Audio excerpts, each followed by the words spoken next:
Halo semua, namaku Kenar, aku kelas 11 SMA Sanggaran Alam, dan di video kali ini aku akan menjelaskan tentang kelangsungan risetku selama semester ini. Ada 4 segmen di video ini, yaitu tentang risetku, pencapaian, hal apa yang kucapai dan tidak. Ada proses kreatif, jadi aku akan menjelaskan tentang kendala yang tantangan dari penulisan cerpenku, dan juga topik-topik yang ingin ku sampaikan di cerpenku. Lalu nanti ada segmen kegiatan di luar riset, yaitu aku akan mereview buku, dan juga nanti ada rencana selanjutnya. Jadi 4 segmen. Dimulai dari riset, target, rencana awal, pencapaian. Ada 5 poin. Tidak semuanya aku capai. Yang pertama itu aku cuma menulis 5. Yang satu lagi masih dikembangkan. Lalu ada juga perubahan dalam kata 4 cerpen lama dan 2 cerpen baru. Aku menghasilkan 4 cerpen baru dan 2 cerpen lama. Februari aku sudah mengirim ke basabasi.co dan juga Kompas.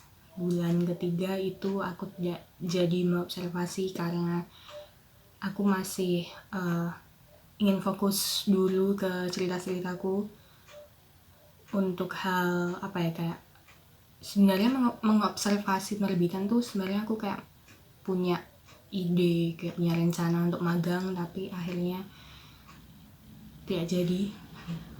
Bulan keempat mulai fokus ilustrasi tiap cerpen. Ini aku tidak menggambar untuk cerpen ya. Aku hanya menggambar untuk diriku sendiri. Jadi aku belajar menggambar teknik-tekniknya. Nanti akan gue jelaskan di segmen kegiatan di luar riset. Lalu bulan kelima persiapan mencetak kumpulan cerpen dari buku. Aku mengubahnya, itu ada perubahan. Memutuskan setelah berkonsultasi, aku akhirnya memutuskan untuk memuat cerpen-cerpenku, hasil karyaku di akun Wattpadku.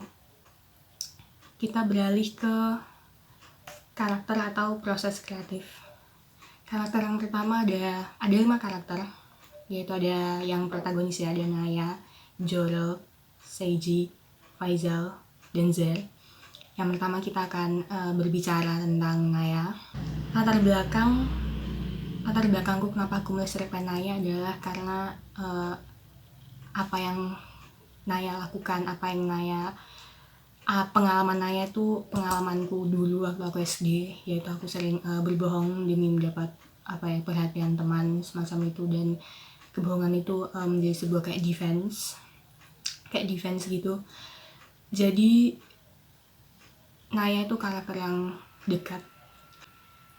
Lalu ada siapa lagi sih? Oh ya, Seiji ini dia itu bangkit dari aku memikirkan sebuah kata-kata, memikirkan. Jadi ide dari Seiji ini muncul dari pemikiran bagaimana cara kita diasuh dan keadaan lingkungan semasa kecil itu berpengaruh sekali dalam pembentukan sifat dan pola pikiran kita ketika dewasa. Jadi cerita Seiji ini, topiknya yang ingin ku sampaikan adalah sexual abuse to children. Bisa udah sexual assault, physical abuse.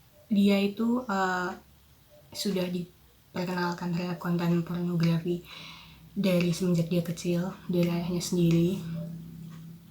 Dan dari itulah ketika dia dewasa, konten pornografi itu menjadi semacam defense ketika dia sedih, ketika dia terpuruk, hal yang membangkitkan semangatnya, hal yang menghilangkan sejenak keterpurukannya itu adalah pornografi.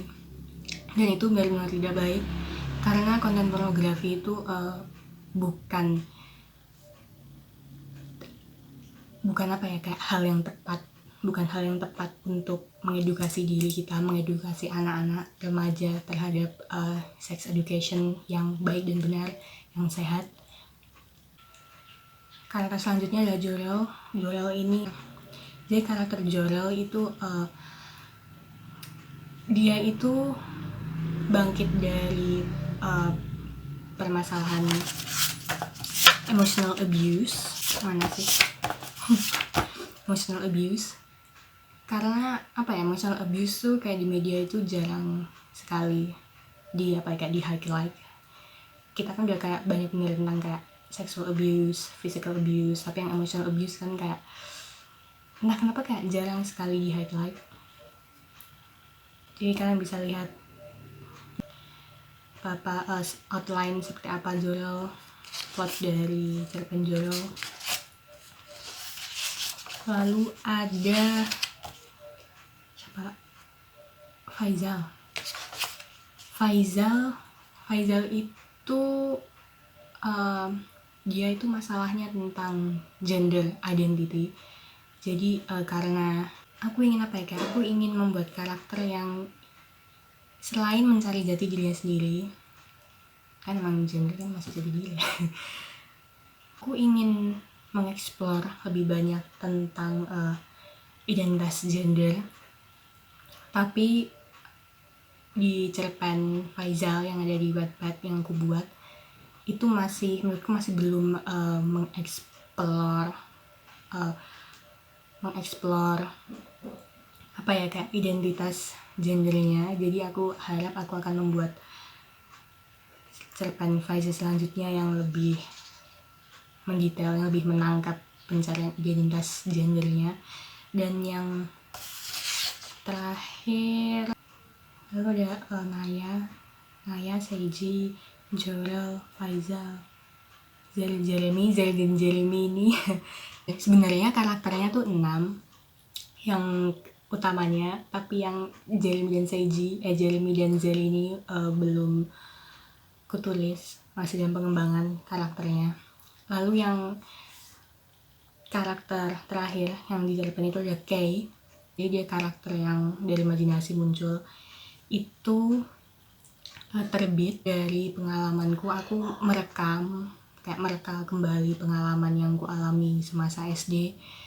Itu aku pernah dilecehkan oleh temanku, kayak teman sekelas gitu, cowok, di musola pas pelajaran agama, pas sholat. Jadi itu kayak cerita kayak itu kayak refleksikan bahwa hal-hal orang-orang tuh bisa melakukan hal-hal senonoh di tempat yang sesuci itu. Jadi ya lalu kendala yang ku alami itu sebenarnya itu menulis kayak seperti pengalamanku menulis Seiji. Aku itu kendalaku butuh waktu 2 minggu setengah untuk menulis cerita Seiji, karena dan di 2 minggu itu pun aku juga sibuk persiapan pulang dari Jogja ke Palangkaraya. Mungkin topik saja yang berat, yaitu topik tentang candu konten pornografi dan pecandu seks itu.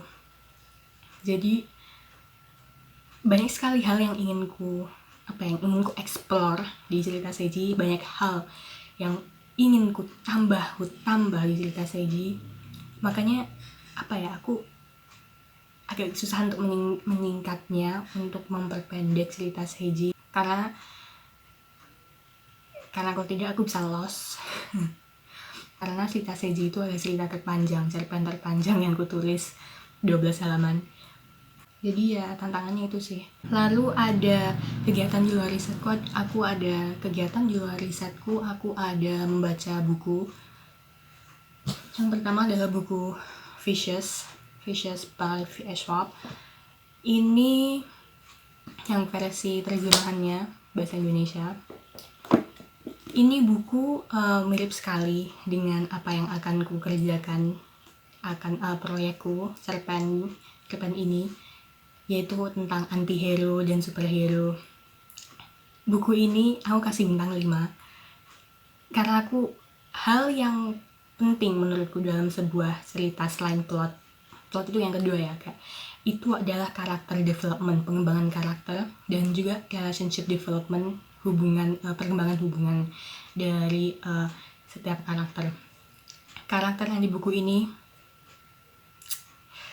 Tidak ada orang yang benar-benar baik dan juga tidak ada orang yang benar-benar jahat. Jadi kayak di tengah-tengah adanya orang yang sok suci seperti salah satu karakter di novel ini, dan ada kata yang benar-benar menohok. Yes, hidup ini sesungguhnya bukanlah pertempuran antara baik dan buruk, melainkan antara buruk dan lebih parah. Itu langsung di halaman pertama langsung. Jadi ya, ini keren, recommended, novel superhero, salah satu ini novel superhero pertamaku loh. Jadi ya, lalu ada Aristotle and Dante Discover the Secrets of the Universe by Benjamin Allardyce. Ini versi yang original, versi bahasa Inggris ya, selain belajar bahasa Inggris juga. Ini mudah untuk bagi pemula yang ingin belajar bahasa Inggris. Ini mudah sekali untuk dicerna karena kebanyakan kalimatnya itu dialog, dan juga kata-katanya juga bahasa Inggris yang lebih mudah dipahami gitu. Tapi ya ampun, ini kata-kata yang ada di buku ini itu mengandung apa ya, kayak menurutku powerful. Banyak sekali bagiku banyak sekali kata-kata yang mengena karena karakter utama di buku ini, Aristotle, itu dia kayak hubungannya antara orang tuanya dan dia tidak merasa cocok di dunia ini, dan juga tidak cocok dengan tubuhnya, kayak dia merasa bingung di dunia ini. Jadi aku kayak relate banget dengan Aristotle, dan juga hubungan kayak relationship development antara Aristotle dan Dante itu itu kayak pure, kayak menyenangkan sekali kayak untuk dibaca. Jadi makanya itu banyak banget kayak post note karena banyak sekali kata-kata yang mengena, kata-kata yang quotes yang keren sekali bagiku. Dan ini cocok bagi orang-orang yang merasa kayak belum mengenal kayak identitas dirinya, entah itu identitas gendermu atau seksualitasmu. Dan Aristotle and Dante itu salah satu buku favoritku sepanjang masa. Lalu ada Pretty Girls by Karin Slaughter. Ini buku tentang horror, thriller, novel dewasa pokoknya. Ini buku lumayan seru untuk dibaca sebagai kayak fun read, buku yang menyenangkan untuk dibaca pada saat waktu luang. Tapi kalau kalian membaca lebih cermat, ada beberapa kata yang bisa memacu pada rasisme, seperti di halaman 62. Apakah rasis ketika mengasumsikan bahwa orang kaya berkulit putih hanya dirampok oleh anggota geng berkulit hitam atau Hispanik? Atau apakah Claire telah terlalu banyak mendengarkan musik rap di spin class? Jadi kayak si Claire, si protagonis utama itu kayak masih berpikir bahwa orang-orang melakukan kejahatan terhadap orang kulit putih, orang kaya kulit putih itu lazimnya itu orang Hispanik dan kulit hitam. Jadi pas ketika baca itu aku agak shock, kayak agak dan juga bagi kalian yang ingin baca buku ini, berhati-hati sekali kalau kalian tidak tahan membaca adegan yang sadis, karena ada adegan pemerkosaan yang benar-benar sangat sadis, pembunuhan yang sangat sadis. Jadi berhati-hati sekali. Dan juga buku ini itu terasa banget kayak white feminisnya, kayak feminis yang teruntuk orang-orang kulit putih ya. Jadi apa ya, kayak agak-agak mengganggu. Tapi ini kalau untuk fun read, untuk bacaan di waktu luang, ini lumayan fun lah, nge-grip attention.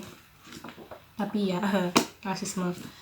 Lalu ada ini bacaanku, ini aku masih baca ini The Song of Achilles by Madeline Miller. Ini versi bahasa Inggris. Aku tahun lalu udah baca yang versi bahasa Indonesia terjemahannya, dan aku tetap nangis. Ini buku memang powerful sekali. Ini bercerita tentang, sebenarnya ini sebuah retelling dari kisah Iliad dari Homer. Aku belum baca Iliad, tapi aku sudah baca ini. Jadi tapi aku tahu kalau di Iliad itu Patroclus, sahabat sohibnya si Achilles, si pahlawan ini, itu dia itu kayak sebagai apa ya, kayak side karakter, sampai dia melakukan hal yang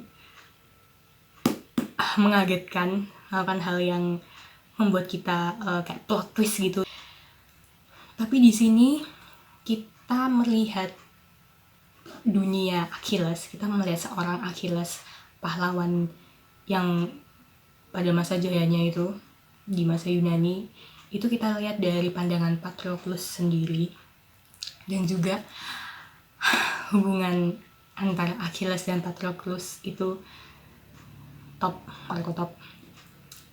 Jadi Madeline Miller itu apa ya, kayak banyak banget kata-kata. Kalau di terjemahan bahasa Indonesia aku nggak merasa feelingnya dari kata-kata yang di buku ini, tapi kalau versi bahasa Inggris itu bakal ngena. Pokoknya keren lah. Tapi aku masih belum selesai. Lalu aku juga menggambar. Ini dia gambar-gambaranku selama masa pandemi yang sedang berlangsung.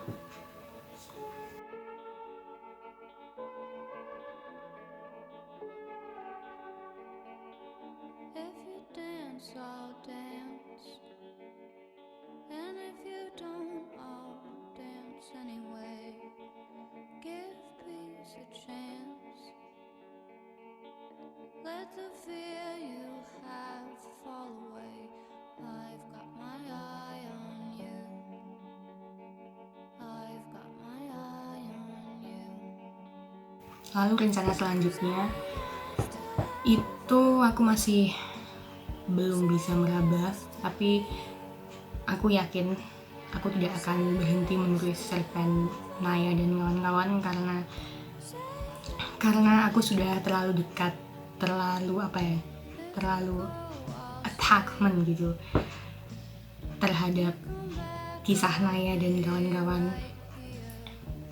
Tapi aku juga tidak tahu ya, apakah semester depan saat aku kelas 3 aku bakal menjadikan riset ini utama, atau bakal menjadikan kayak riset yang sampingan gitu di luar riset. Aku sudah tidak tahu. Pastinya aku tidak akan kayak mengabaikan karyaku yang satu ini. Jadi itu aja sih yang ingin gue sampaikan di video kali ini. Makasih.